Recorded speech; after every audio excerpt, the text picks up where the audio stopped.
Right. Okay, let me get started. So, good afternoon, everyone. Good afternoon, everyone. I think it's pretty interesting and intriguing for me to actually moderating a session on women with four very successful women across different segments in the professional world. And I would like to introduce my panel quickly, and then let them, let them go through some of the points that would be connected to the topic. The first panelist is Advaita Nair. She is actually the Chief Executive Officer for Nykaa Fashion. Anisha Singh, who founded and ran Maidala and now runs as the founding partner of T Capital. Mandira Lamba, who is also the chairperson of Young Fiki Ladies Organization in Delhi. She is the founder director of two art organizations, Blueprint 12 and Tribal Art Form. And also Tara Singh Vachani, executive chairman of Antara Senior Living of the Max Group. Welcome, ladies, to this webinar, and I hope we have some interesting topic which comes out and some interesting conversations. Before I start, I would like the panelists to actually quickly introduce themselves from their side. So Mandira, would you like to start? Sure. Thank you, Abhishek. I'm delighted to be on this panel. And indeed, it's an honor to be with these dynamic ladies. I own and run two galleries, Blueprint 12 and Tribal Art Form, both of which are spaces for collaboration. It's a platform to promote challenging and experimental art from the South Asian region. And Tribal Art Form, as the name suggests, is a platform for tribal communities and gives them an opportunity, to sort of with minimal design intervention to contemporize their practice. Okay, what about Anisha, you? Sure. Hi, everyone. Happy to be here. My claim to fame is Maidala, which is an internet company that I started in 2009. I ran it till about 2018. I had been speaking globally about entrepreneurship and women entrepreneurship, and doing that, so I realized the numbers were really dismal in terms of funding that was going to women entrepreneurs in general, and decided that it was time to do something about it and have more women sitting on this side of the table. Hence, She Capital. I started the fund. It's an early stage fund that invests in high growth, tech companies that are led by women. And I started that 2 years ago. We've made our first investment out of it, and we're actively looking at, startups and the startup space. So happy to be here and doing this. Thank you. Advaita, what about you? Hi, everyone. My name is Advaita Nair. I am part of the Nykaa founding team. Nykaa is sort of your one-stop shop for beauty products. We started 8 years ago. And then over the last 2 years, we've been exploring and thinking about how do we enter fashion in a big way, which is an initiative that I've been looking after for the last year and a half or so. Tara, yourself? Hi, everyone. Good afternoon. I'm Tara. I'm the founder and executive chairman of Antara, which is actually an organization part of the Max Group, which focuses on products and services for people over 60. It's a company I founded 9 years ago, actually. I'm also the managing trustee of our foundation, and that focuses on foundational education in India. And it's an area and a space that I'm very, very passionate about, and I'm finding my intersection points with the world of learning and education only growing. So I wear a few different hats, and I'm a proud mom of a 2.5-year-old, and currently incubating my second one. I'm 6 months pregnant, so enjoying that part of the journey as well. So congratulations. Oh, thank you. All right.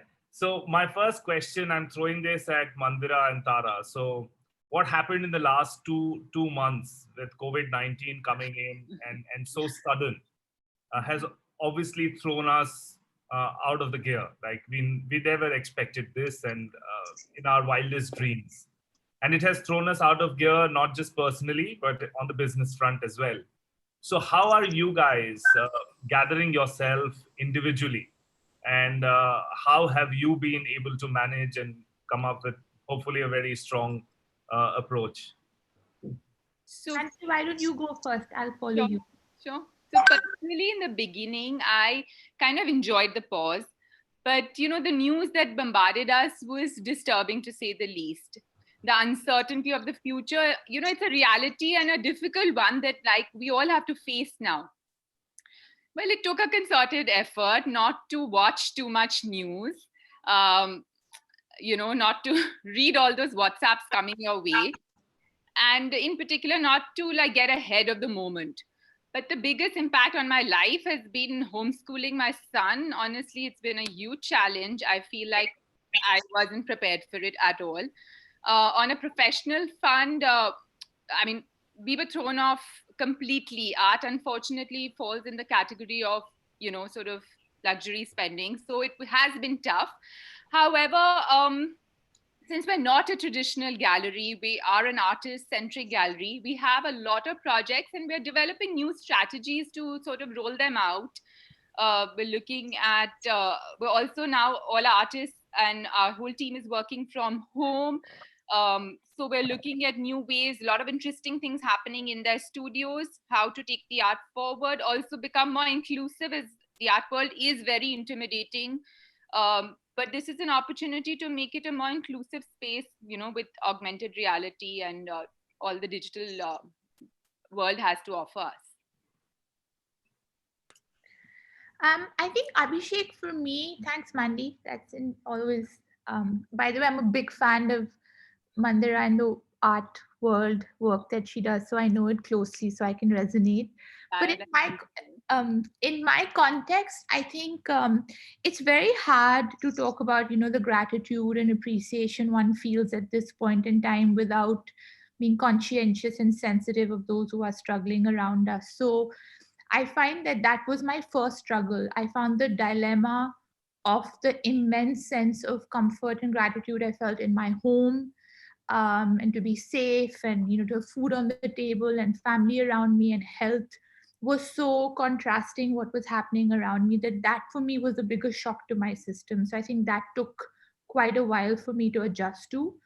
And the truth is one has to, because you have to look at what you can do and how you contribute to things. And so interestingly for me, and the reason I mentioned I was pregnant before was because my first trimester was very difficult for me. So I was sort of homebound anyway. And I had found a rhythm of life at home for the first 3 months of my pregnancy. And in a way, that just carried on. My work is very people centric. So it's very easy for me to do that online because of the role that I play. It's at a leadership level.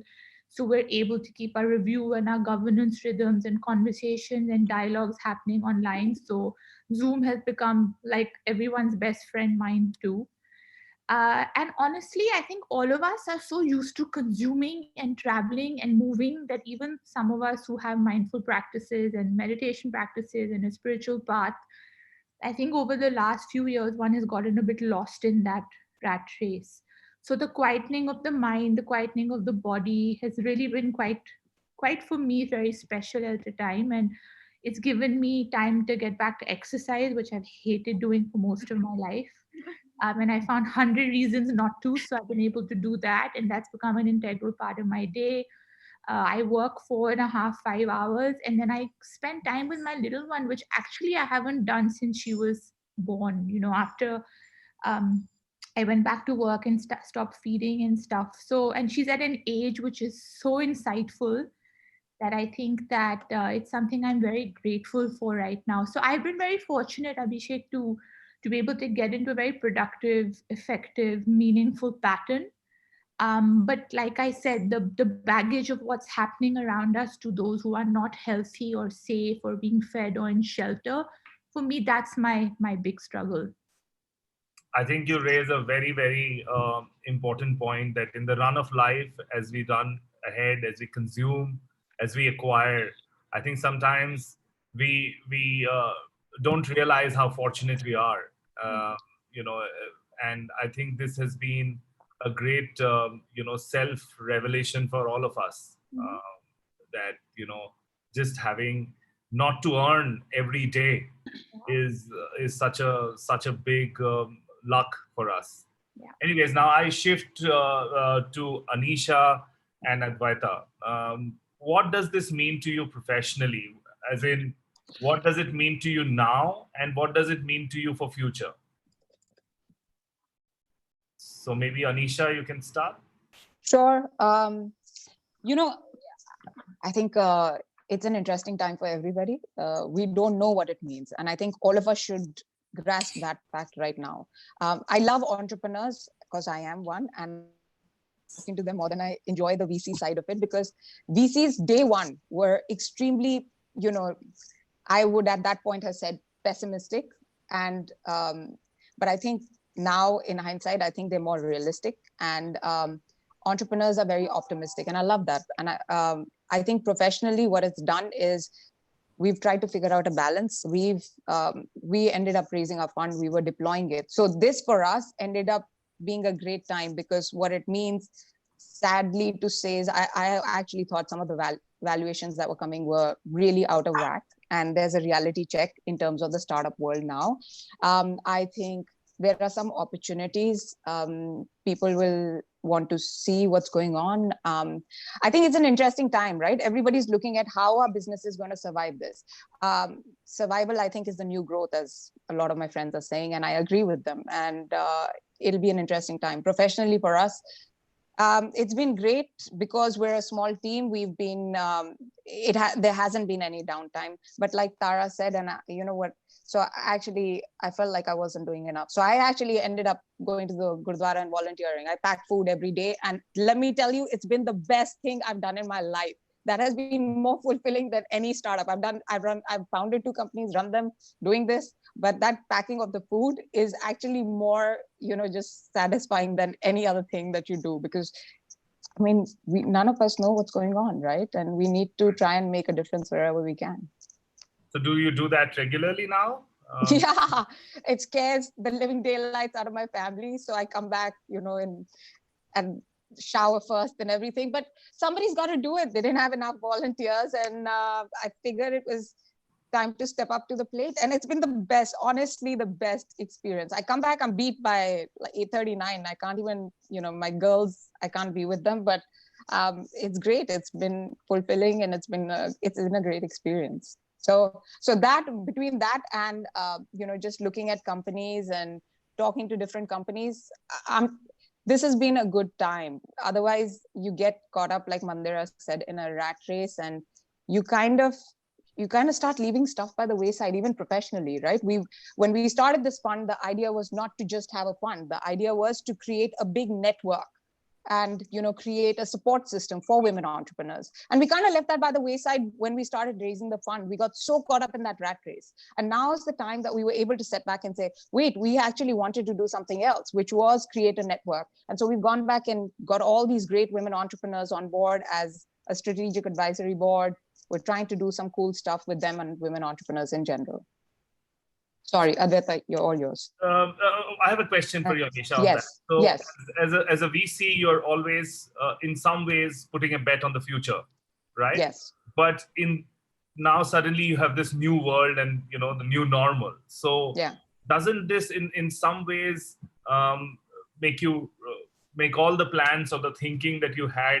Don't you have to alter them right now? Of course. I mean, the last week, we've just been, strategically planning with the investee company, figuring out how are we going to, everybody's having to alter their plans. We're not the only ones, right? And the weird thing about this, Abhishek, is we don't know what is the new normal. We don't know anything. We don't know if there's going to be a second wave after this, right? And how much do we have to clamp down on expenses? How much do we have to, so we've made, and I always request companies, make plan A, which is like really, really, going extreme and saying there is going to be a second wave, this, that. Make a regular, real plan and make an optimistic plan. But really at this point, just look through the real plan and the absolute worst plan and have that buckle down. So we're looking at companies, but we're trying to look at companies. It's a guessing game for anybody. But as VCs, you generally take a punt on things that you believe in. We've always wanted to get behind businesses that create our mission has been to get behind businesses that created a wider impact. So I don't think our mission in that case has ever gone away. And I think companies that create impact will be the ones that are more precious. I've always said this. I think now after Corona, we will see more of that happen, right? Suddenly companies that are creating a wider impact globally, climate change, you name it, will be the companies of the future. Even fashion rentals that are saving landfills, other things. I think those are the companies that we should be looking at, some impact being created, and those are the companies that will be the companies of the future. Right, companies with purpose. But I think you say a very interesting point to buckle down to a very, very pessimistic approach, even though in India we've always been on growth. Like my company, we've been growing last 10 years and the mindset has always been on growth. But I think it's very important to have a scenario while we all are working on various scenarios to the bare minimum and see what happens if that's the reality. Okay. At least till lockdown. Yeah. Advaita, what about Nykaa Fashion? What now? What in future? And overall for the fashion industry, how do you see this? Yeah, so I'll actually talk about both beauty and fashion. It's been obviously a pretty difficult time for Nykaa as a company, as I'm sure for so many. Since March 20th, March 24th or so, we've really sort of struggled with revenue. Revenue has come down considerably. The policy of only being able to ship essential items, that excludes a wide part of our catalog. All sorts of thought processes and a whole bunch of uncertainty, things that we've never had to think about have come to the forefront. As a business, we've always tried to be more frugal. We've tried to run our businesses well. But a common phrase that we keep hearing from everyone is that no one prepares for a zero revenue world. So, suddenly you're looking at pretty high cost structures, large teams, 70 plus stores, warehouses filled with inventory, and revenue coming to a grinding halt. To say that it was worrying and it has been stressful is an understatement.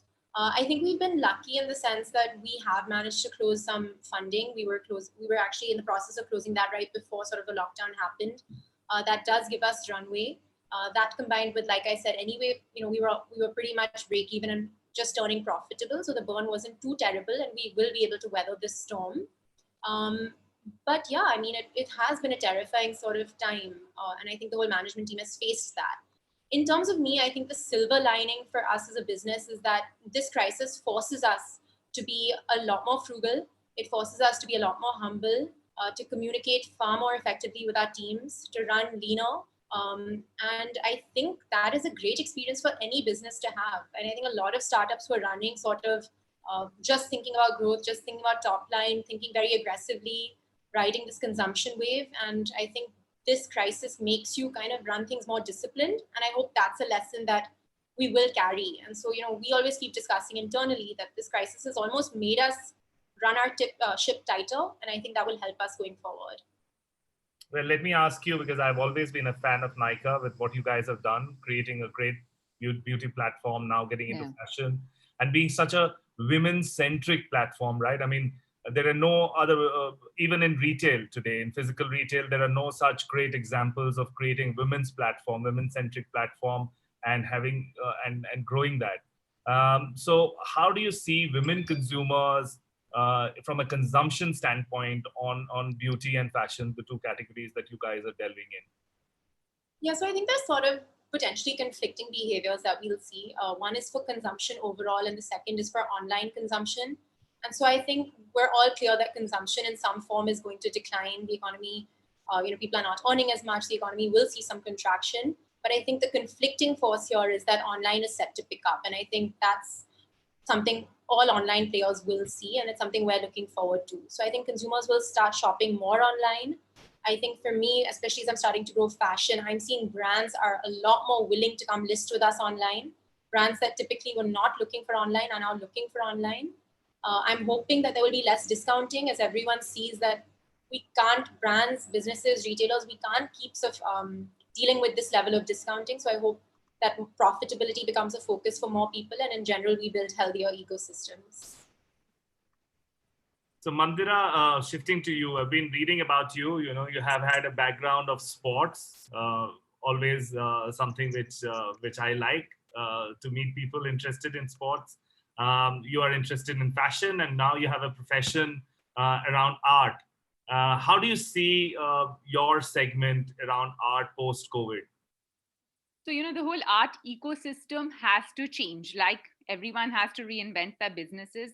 It's not only from the gallery point of view, but also the museums and art fairs. Now, the whole art world has been, in the last few years, moved to an event-based world. Every week there are art events in different parts of the world, and we've sort of thrived on it. The whole industry's thrived on art fairs. They're saying maximum sales have happened through fairs than galleries. But in the current situation, with no more physical fairs happening, of course, the whole industry is going to be embracing digital technology. There is no option there. There are going to be some very interesting partnerships in the tech world with at least the mega galleries, where they have a staff of 150 people, which is huge in art. From the artist point of view, actually, it's very exciting because it's sort of a pause. It's giving them, like, some of the best art was produced in the most stressful times. And I have had this opportunity. Generally one doesn't do it because a lot of my artists are not in the country. They are from neighboring countries, from Nepal, Bangladesh, Sri Lanka, Afghanistan. So I don't really get much of an opportunity to look into their studios. But through this period, they have actually opened their doors, and we've had some interesting meetings. And I think the works that are going to come out post-COVID is going to be very exciting. It's a great time to invest in art right now and look at it as an alternate investment, an asset class. And I think the government will have to come forward to support us, and people who have the means and the power to assist the artists, and especially the tribal artists at this point, should step up and come forward. Anisha, talking about She Capital. So you guys invest in women-focused business, which is very clear. You also invest in business which is run by women. How is it? Like, is it women-focused, run by women, or women's focused business, irrespective of which gender runs it?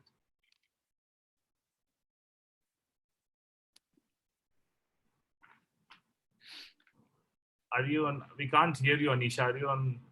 Is she on mute? Because we can't hear her. So sorry, the host had muted me.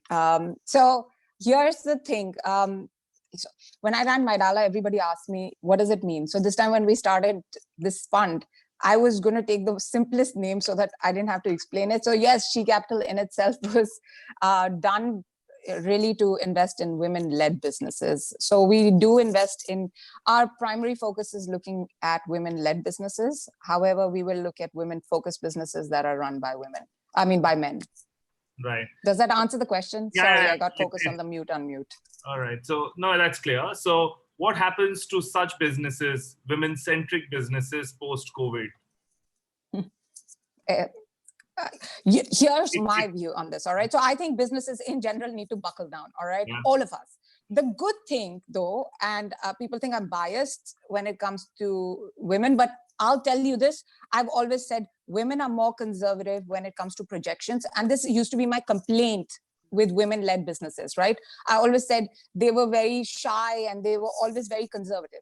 I think this is the best thing that happened, okay? It is going to hold women-led businesses in great steam, because women-led businesses in general are more conservative about everything. They're more conservative about spending. I'm just categorizing and telling you just from all the conversations that I've had with women entrepreneurs as compared to all the other entrepreneurs I'm talking to in general. Women being so conservative just are more conservative with capital. So I think we will see that broadly, hopefully, this is only a hope. Nobody knows. I mean, none of us have a ball that can predict the future.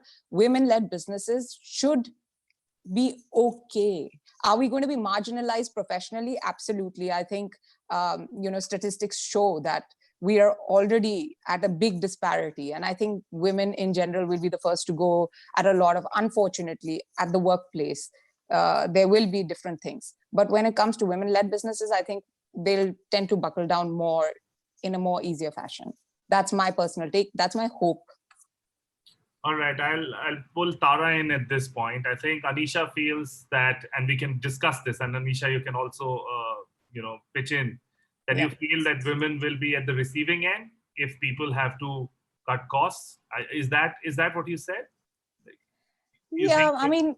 I mean, professionally, we've already seen it, right? In terms of representation, women do tend to get marginalized, and this is the fear globally. It's not a fear just, made out. Women, if somebody had to pick, right? Usually, it is between a male and a female. The bias does exist. Why are we not calling a spade a spade? So, yes, this is the fear globally. Has it happened so far?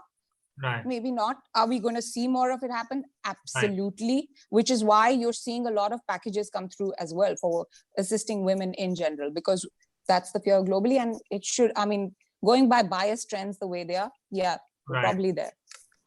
Maybe there is definitely a point to that, because obviously even in the corporate leadership today, the share of women is definitely lesser in leadership, and both on corporate and political side as well. So what do the rest of the panelists feel? That do you think that one gender might take more hit in the corporate world than the other one, namely women? Do you think women will take more hit than men? Do you think that that kind of mindset exists in the corporate world in India? I don't know, Abhishek, who you're asking the question to. It's an open question. Okay, but you may have three people answering at the same time, so pick one of us. Okay, why don't you go ahead?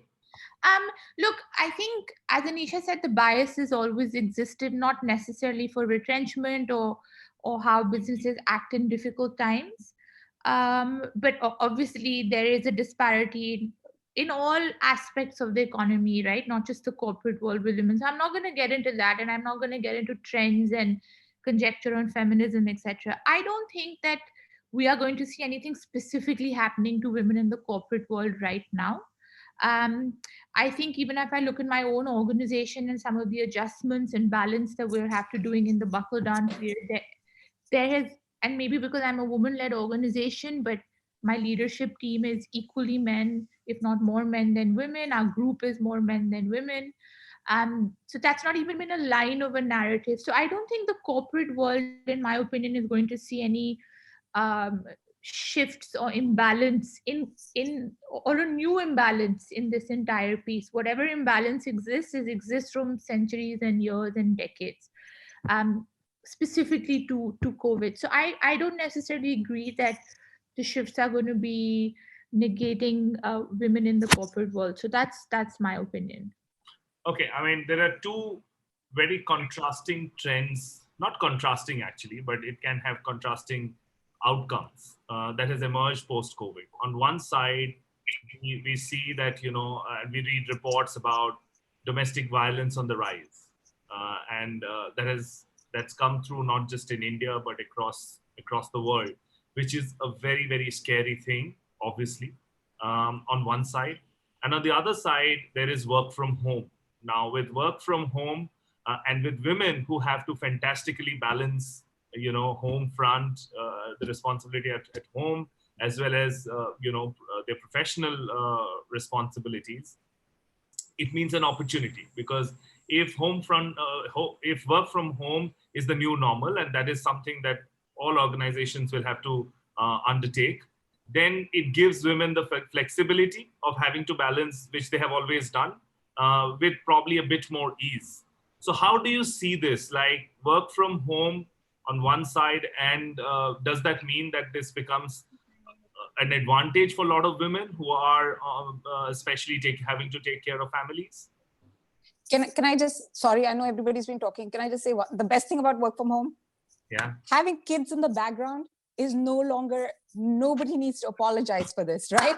And so what's happened is, yeah, and so suddenly men My have son has kids in already the come back. and taken my phone twice in the middle of this, and he's still into the frame, which is women have constantly apologized for this. I'm so sorry, my kid, and we feel sorry for this, that, oh, my kid's in the background. Suddenly males, men have to deal with the same thing. So suddenly it's a great equalizer, this work from home and the background. From home is not being looked down upon. Women have had to do it for ages. I mean, post delivering, women start up, but they start from home, and it has been always looked down upon. Now everyone's working from home. There's no choice in the matters. Right. So asking you, Tara, do you now see with work from home happening, organizations will now positively look at increasing the share of women in their workforce? I think Tara's mute is on. It's the same thing that happened with me. Somebody needs to unmute her. The host needs to. Oh, okay, there I am. I actually mute myself to not create background noise, but I can't unmute myself. So I'm going to keep myself unmuted now so that there's no confusion. You know, I think that I've always said this. I think women do need flexibility, right? And I don't think we should be bashful about that in any way. And I think that flexibility should be status quo through COVID, pre-COVID, post-COVID. And organizations have not and do not do enough to create that flexibility. And that flexibility needs to be both ways, because the pressure women are feeling currently from working at home may not be something they want to do post-COVID, right? We think women want to work from home because it gives them a chance to do A, B, and C and D, but it also compromises their ability to think that they're being productive and effective, their energy and fatigue levels, because you're getting pulled in different directions. So I think the philosophy of flexibility for women to curate how they want to be able to do it needs to exist irrespective. Some women enjoy the element of being able to work from home, some don't. And I think organizations need to be able to craft that for even men. There are enough men who pull their weight at home, right? And sometimes need that ability to be able to do that. Two, I think that the concept of working from home, in my opinion, is going to be role based. Is not going to be gender based going forward. I think organizations that can create efficiencies in cost, efficiencies in productivity by having people work from home for certain roles will be gender agnostic. And I think that's the right way to do it. There are enough people who we should, as organizations, be saving on rent and square footage and management and maintenance by being able to do that. But it should be a choice. And I think that is what we should be having a conversation around, is that how can organizations at human capital levels, policy levels, create the choice of how people want to be able to curate that time. And also in a city like Delhi, for example, I just took a decision with my organization yesterday that we're going to do a day a week mandated, because that's 75, at least for a head office in Delhi, that's 75 to 90 less cars on the road, and our little part to play in congestion and pollution and traffic. And if people can prepare their lives around saying, okay, Wednesdays are work at home, let's figure it out, maybe those are some new age ways of thinking. But I don't think the work from home piece is so generic in terms of a gender dialogue as sometimes we make it to be. It's amazing to see how now we are realizing some of the things, like you said, about 75 less cars can really create that little difference. How we are realizing something that it would have been so obvious had we all thought about it before, but how COVID is making us think through these. And it's great that we are thinking like this. Advaita, my question to you is that on one side, we're all talking about being conservative, cutting costs, looking at it with a survival attitude on one side. On the other side, businesses have to quickly evolve where speed is required. We'll have to, in your space, contactless deliveries, maybe look at brick and mortar stores as fulfillment centers, pushing through omni-channel faster than ever before. A lot of brands have to do that. So how do you see this? That, do you see in your organization that speed is also something which is very critical to this evolution? Yeah, I think, frankly speaking, this whole year, I think another 12 months is going to be a lot of uncertainty. I think till, there's a vaccine, we should be realistic and not really see too much normalcy resuming, and lots of companies, lots of operations having to deal with a lot of uncertainty and adapt themselves. I think even in the last month, if I just think about Nykaa, I feel our teams have never been as on their toes and as dynamic and as innovative as they have been in this period.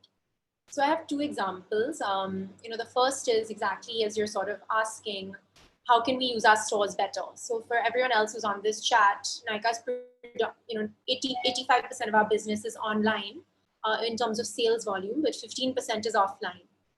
And so we have 6 warehouses that service the entire country, and we have 77 stores.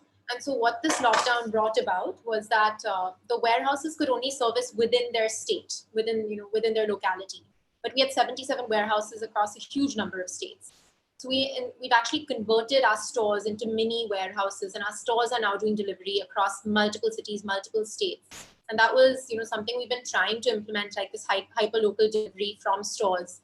We've been trying to develop it for 2 years, but it took a crisis to kind of make it happen in 3 weeks. So in that sense, teams will have to kind of adapt very quickly. And again, I think crises sometimes bring out the best in their teams.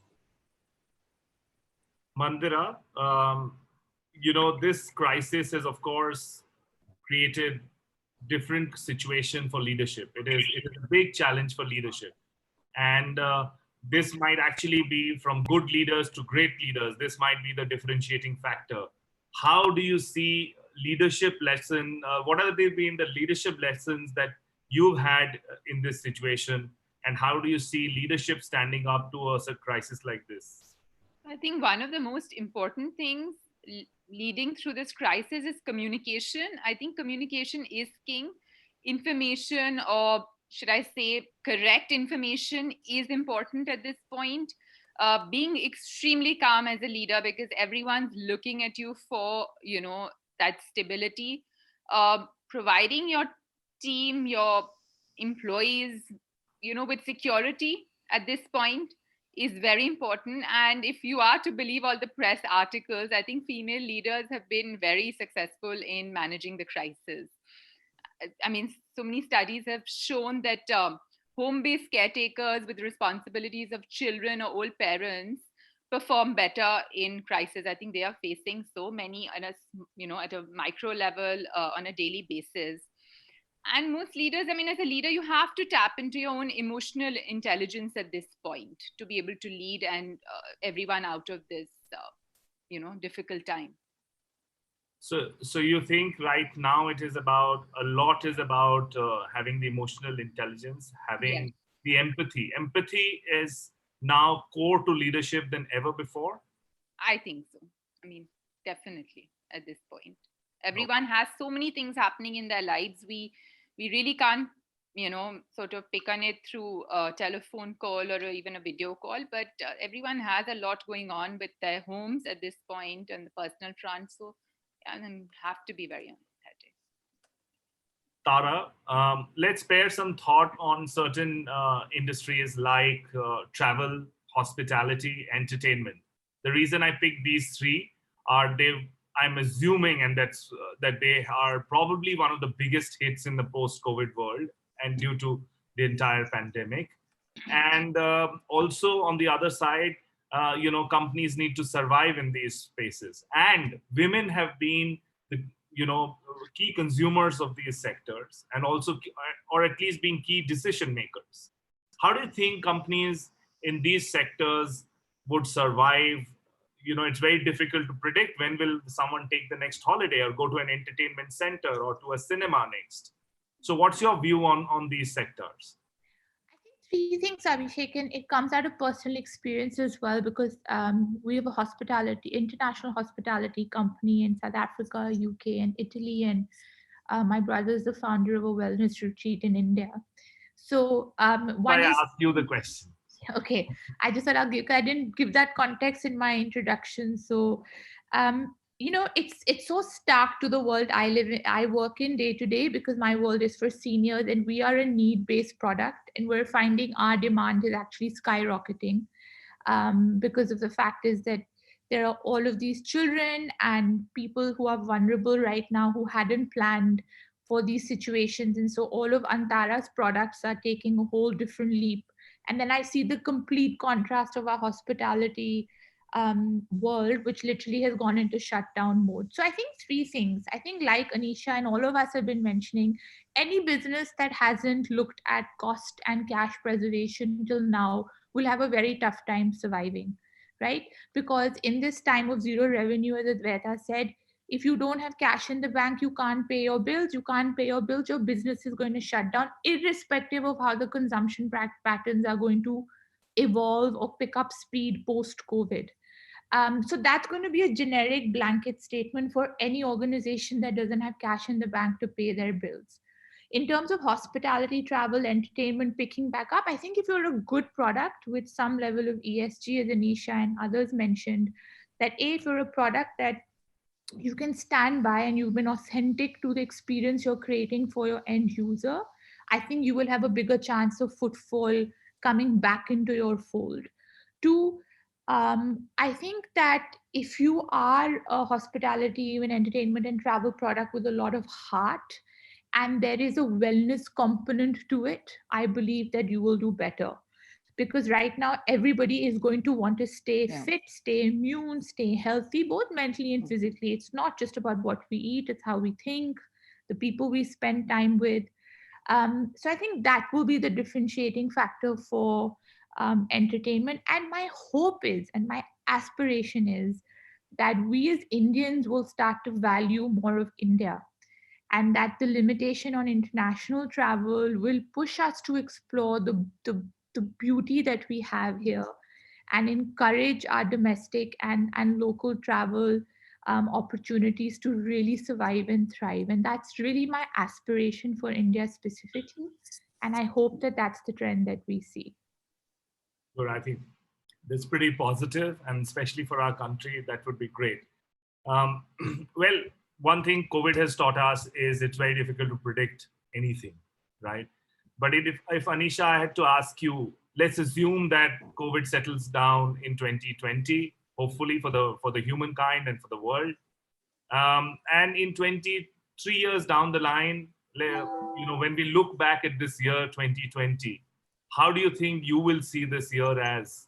What would 2020 mean to us that time, or to you in specific?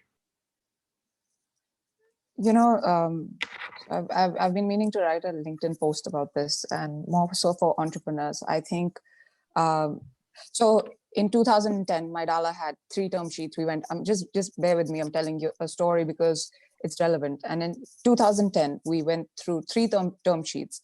We went with an investor, and the 3 months down the line, the investor actually, just at the day of money transfer, went away. All right, decided that they didn't want to do this. For us, that was the devastating thing that could happen. Okay, I think right now startups in general are going through that minute of having everything lost. I think startups who will come about and see in 2023 who just so agile and learn how to pivot and make it through, and my hope is we all do, will look at 2020 and say, if we could do this, we can do anything. I think on a macro level, if we look at it, one of the things that every startup should be actively looking at is, what is the difference I made in 2020 to my business? And how did I, well, pivot is just an overused term, but how did I, twist the business or notch it and take it to a different run? And if we can look at it in 2023 and say, I survived this, and, I actually came out of this, like they say, in war, nobody cares whether you lost an arm or you lost a finger, as long as you survive war. And currently we are at war, whether we like it or not. The fortunate part is we're all at war. It's not one startup or the other. And so I think in 2023, right now, if we can look back, we should just be proud. We survived 2020 and we come out it unscathed with, as much as we can of our startups or whatever, and have been good to other people. I think this Corona has taught us one thing, which I think some of us forgot, which is try and be considerate. Suddenly we're all very considerate to other people. Suddenly we care a lot more. And I actually loved everything Tara said. So I hope we care more about ourselves and we care a little bit more about humanity in general and realize that that's very precious. So I hope we look at this as the year of change, which we survive and learn something from. I think this is a great insight. And the more I hear you, the more I feel that this is not just for startups. Trust me, it is for large global companies as well. Yeah, I think investors or anybody is going to ask, what did we do to that company to make it better or actually make it more agile or whatever, like Tara said, that she looked at Monday working and then not. These are great ideas. Everybody should be talking about what are we doing to tweak our businesses to make an impact. Right. No, I think I completely agree with you. Tara, getting back to you, I know this has been a topic of debate, discussion, but couple of things that you think that the government should be doing right now for the business world. Thanks for putting me in the hot seat on that question. Look, I will say this. I think this is a time more than ever that we as citizens of India have to be very supportive and proud of our government. And I say this with trying to be as neutral about political views as I can. And trust me, I have some very strong ones, which you and I can chat about another day. But being a citizen of India, I think first and foremost, I feel our mandate should be, look, our government is doing the best that they can, and therefore our narrative should be to support them. That's my first and second comment.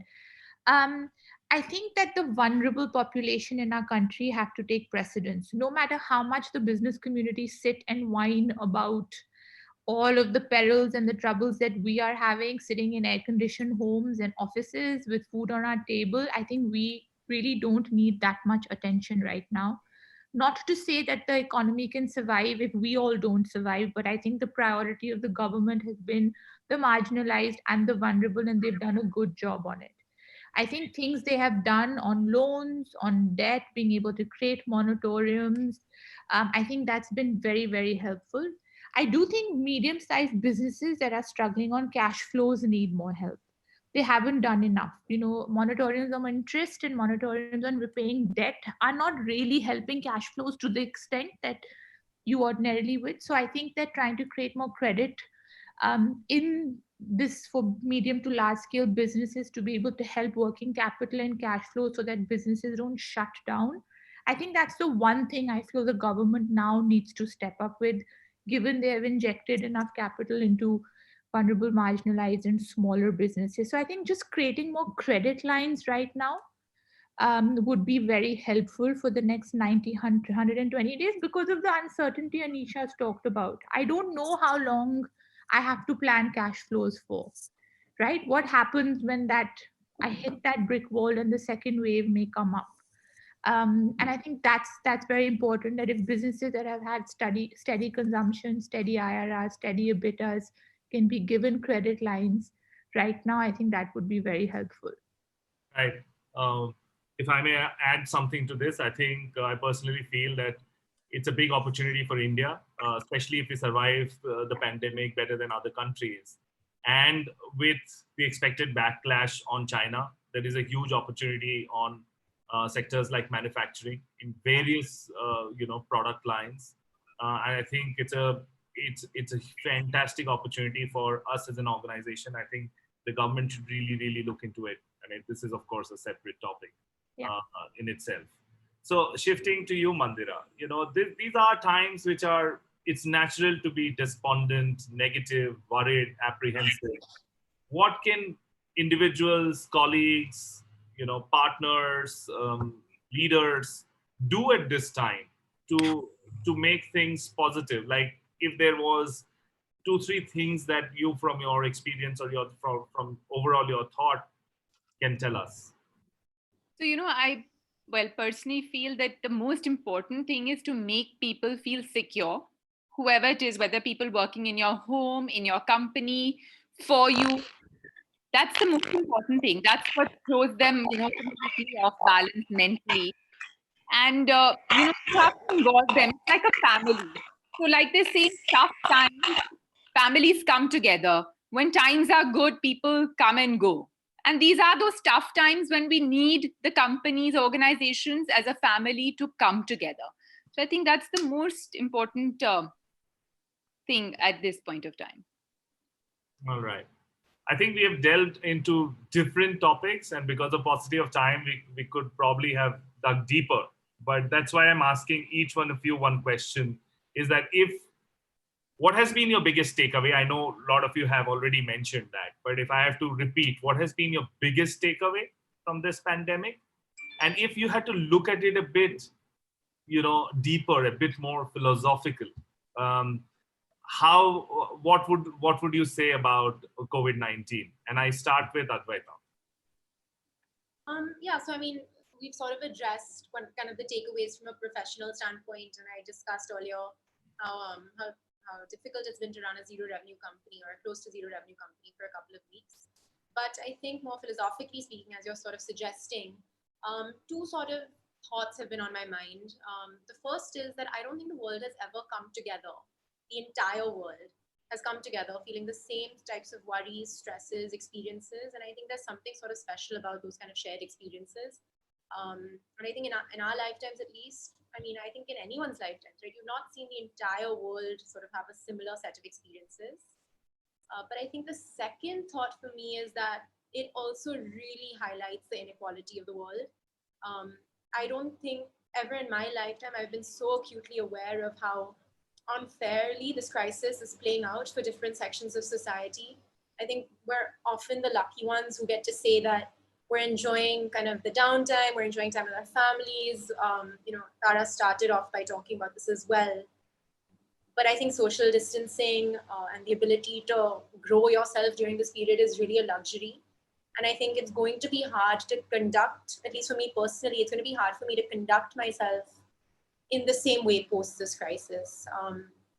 I think we will see that people will become a lot more thoughtful. I think this will be life-changing, a lot more thoughtful, a lot more focused on equality, a lot more focused on development across the board.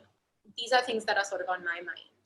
When you see those images of migrant workers, when you hear the stories of people having to walk hundreds of kilometers, when you hear the stories of people not being able to feed their kids, I mean, it's just totally, totally heartbreaking. And none of our concerns can even measure, I mean, even minutely to that.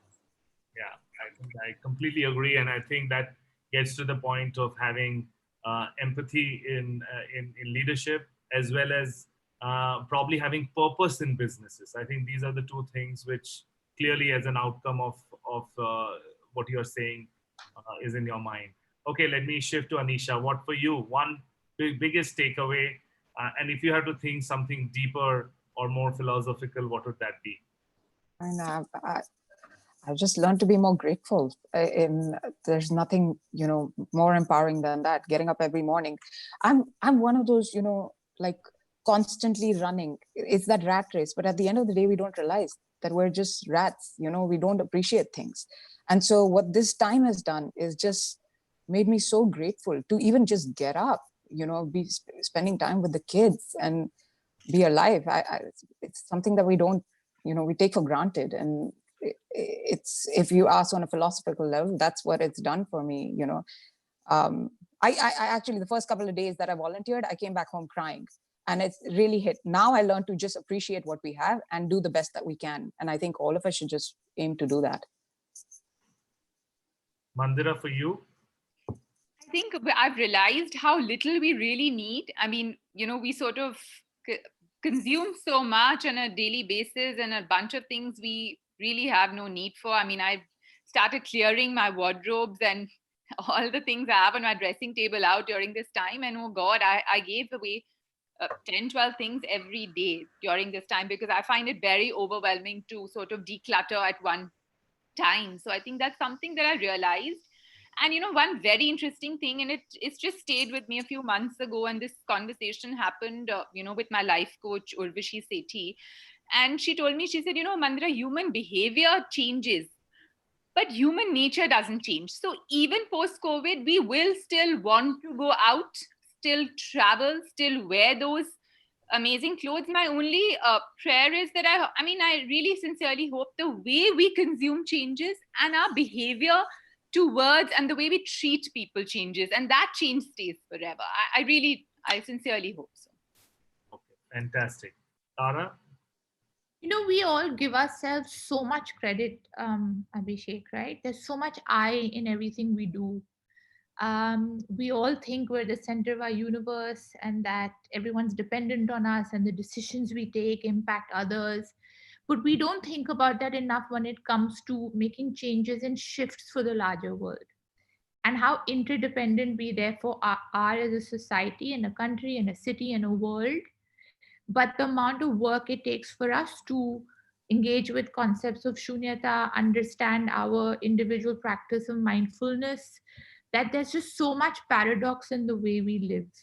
And so for me, the philosophical takeaway is that, look, we want the doers, and our role in this world and society is to make our minds and our approach and take care of others. That's really the only role that we should be playing, and not giving ourselves credit for anything else, because everything that we've seen and observed so far has been totally out of our control.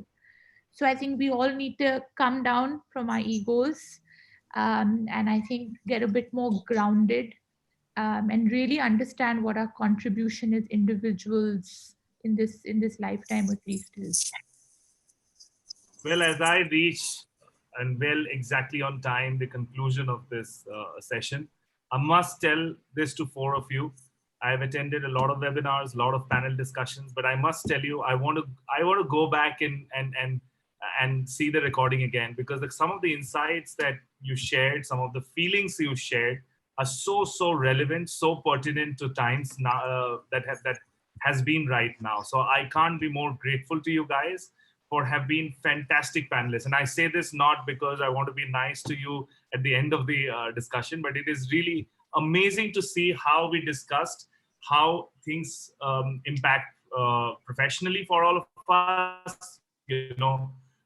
With talking about how do we conserve our costs, and like Anisha said, buckle down for the worst. To Advaita talking about how things have to ramp up and quickly follow trends and act quick. And on the other side, we spoke about empathy. We spoke about empathy in leadership, about having purpose, having gratefulness for what we have, being mindful. We spoke about how work from home, has just, inspired new thinking in us, and how this new normal might lead to certain trends which we could have actually done before, but has forced us to think in a different way. And at the end of this day, I think the point was very right, that how this makes us better humans, more, even more than better leaders and better professionals, because I think COVID has been the great leveler in a lot of ways. So in before I sign out, if any of my panelists wants to conclude this fantastic discussion through something which they would like to put on Twitter, like a small note on the panel discussion, what would that be? Anybody can jump in. Abhishek, I'm not one to restrict myself to 120 characters, so I'm going to hand over this exercise to Advaita, who I think is way more crisp than I am. Then Advaita, you have the onus on behalf of all of us. I'm muted. Oh, am I muted? No. Okay, I'm not muted. I was just saying that it's a little bit related to what Anisha said in terms of what she hopes she would look back at 2023 and say, but it's something I've told my team a few times, that, this might be, so this is the tweet, that it might be the darkest and the most challenging year was 2020, but it was also the time of our most thought-provoking leadership and the highest quality work that we as a team have ever done. Fantastic. Fabulous. Wow, Advaita. Nice Awesome. summary on this. Thank you. Thank you to everyone, and Advaita especially for concluding this with your tweet-like comment. Let's stay positive, let's stay grateful, and let's believe and trust that humankind will find its way. On that note, ladies and gentlemen, thank you so much for joining us. Thank you. Thank you. This has been great. Thank you. Yeah.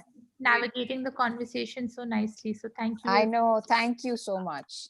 Really appreciated it. And thanks. I love being on this panel with some amazing ladies. Thank you so much. Thanks. Anisha. Bye. Thank Thank you. you, everyone. Bye, Advaita. Bye, Tara. Bye,